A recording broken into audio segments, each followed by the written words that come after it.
আসসালামু আলাইকুম রহমতুল্লাহি বরকাতুহু। আশা করি সবাই ভালো আছেন।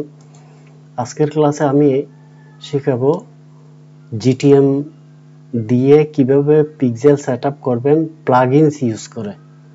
এর আগের পূর্বের ক্লাসে আমি কোডিং এর মাধ্যমে কিভাবে জিটিএম দিয়ে পিক্সেল সেটআপ করবেন ওটা শিখিয়েছিলাম।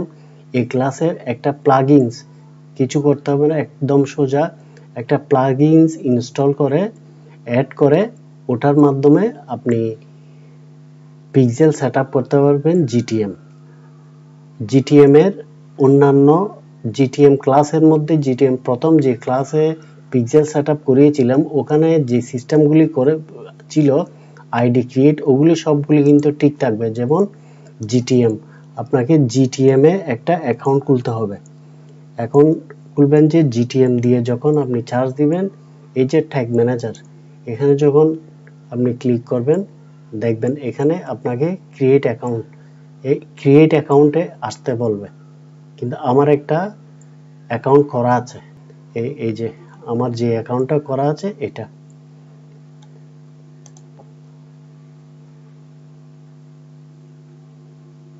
এই যে আপনি জিটিএম এ অ্যাকাউন্ট যখন করবেন তখন এরকম একটা ইন্টারফেস পাবেন। জিটিএম এ অ্যাকাউন্ট কিভাবে করবেন ওটা আমি আবার সংক্ষেপে দেখাই দিচ্ছি, একদম সোজা।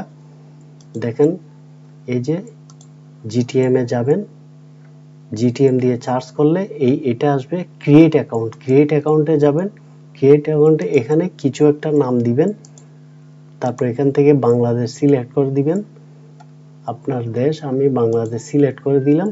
এরপর এই জায়গায় আপনার ইউআরএলটা লিখবেন, বাস এতটুকু। এরপর এখান থেকে ওয়েবটা সিলেক্ট করে দিবেন, ওয়েব সিলেক্ট করে দিবেন, এখানে আপনার ইউআরএলটা দিবেন, তারপর এখানে অ্যাকাউন্ট নেমে কিছু একটা নাম দিবেন, এখানে বাংলাদেশ দিবেন, বাস। ওয়েবে ক্লিক করে এখানে ক্রিয়েটে দিবেন। আমি ক্রিয়েটে দিচ্ছি না কারণ আমার ক্রিয়েট করা আছে। এটা ক্রিয়েটে দেওয়ার সাথে সাথে আপনি এইরকম একটা ইন্টারফেস পাবেন, এই ইন্টারফেসটা পেয়ে যাবেন। ইন্টারফেসটা পেয়ে গেলে এখানে উপরে এই জিটিএম যেটা আছে এখানে ক্লিক করবেন, এখান থেকে দুইটা কোড পাবেন। এই কোডগুলি এভাবে আপনি রাখেন। এখন এখানে আমরা যে প্লাগইনসটা ইনস্টল করব, প্লাগইনসটা হচ্ছে যে ডব্লিউপি কোড।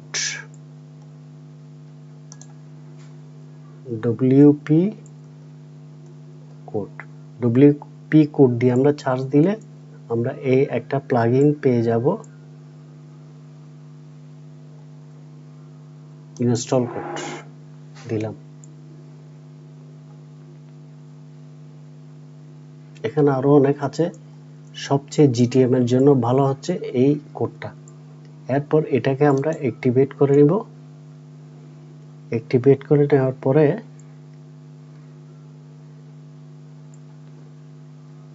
দেখেন আমাদের এখানে এটা চলে আসছে, অ্যাক্টিভ হয়ে গিয়েছে। লেফট সাইডের কোড স্নিপেট, এখানে স্নিপেটের এখানে গেলে দেখেন এখানে এটা ইনস্টল হয়েছে কোড স্নিপেট। এই কোড স্নিপেট এটা হচ্ছে যে ডব্লিউপি কোড। এখন যেটা ইনস্টল করেছি সেটা, এটার মধ্যে এটার মেনুর মধ্যে দেখেন হেডার এন্ড ফুটার। এই হেডার এন্ড ফুটার, এই যে এখানে হেডার এন্ড ফুটারে ক্লিক করবেন। হেডার এন্ড ফুটারে ক্লিক করার পরে আপনি এরকম এই হেডার সেকশন একটা, ফুটার সেকশন একটা, এই দুইটা ঘর পাবেন। বডি হেডার ফুটার, এটা বডি সেকশন। তারপর এদিকে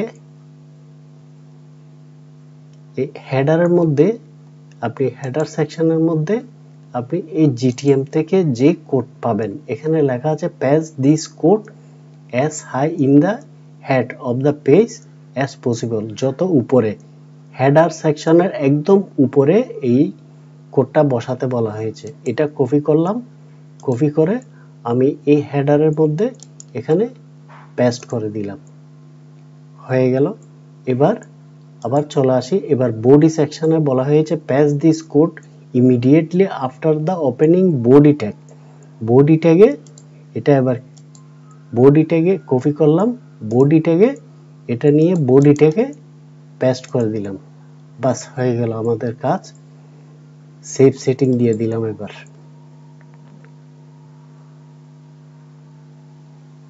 তাহলে জিটিএম এর মাধ্যমে আমাদের পিক্সেল সেটআপটা হয়ে গেল। এখানে কোনো ফুটার এর কাজ নেই। এরপর আমরা গুগল ট্যাগ ম্যানেজারে চলে যাব। এটা একটু রিফ্রেশ দিব আমরা। এটা সেভ সেটিং দিয়েছি। সেভ সেটিং এর পরে একটু রিফ্রেশ দিলাম। রিফ্রেশ দিলে এখনো দেখেন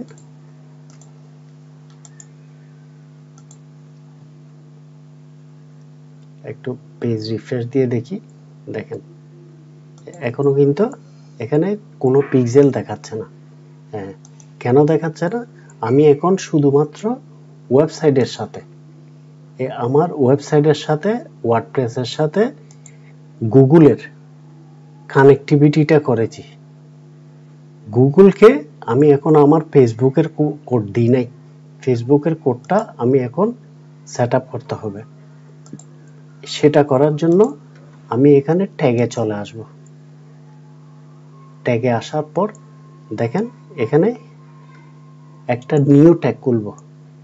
আমি যে ট্যাগ ম্যানেজার খুলেছিলাম সেটার মধ্যে একটা নিউ ট্যাগ ওপেন করব।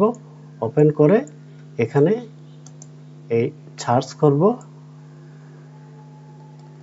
কাস্টম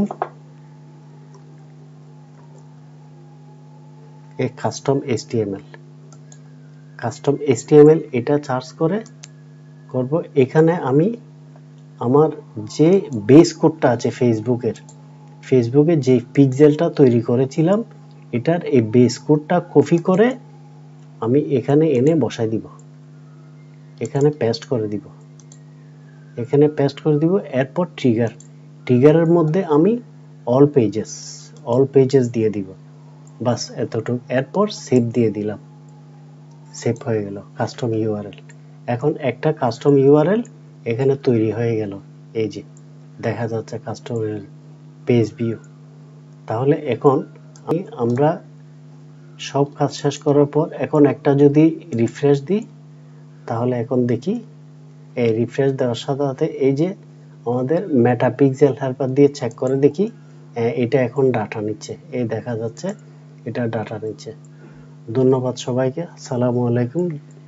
যদি ভালো লাগে ভিডিওটা সাবস্ক্রাইব করে দিবেন, বন্ধুদের মধ্যে শেয়ার করে দিবেন।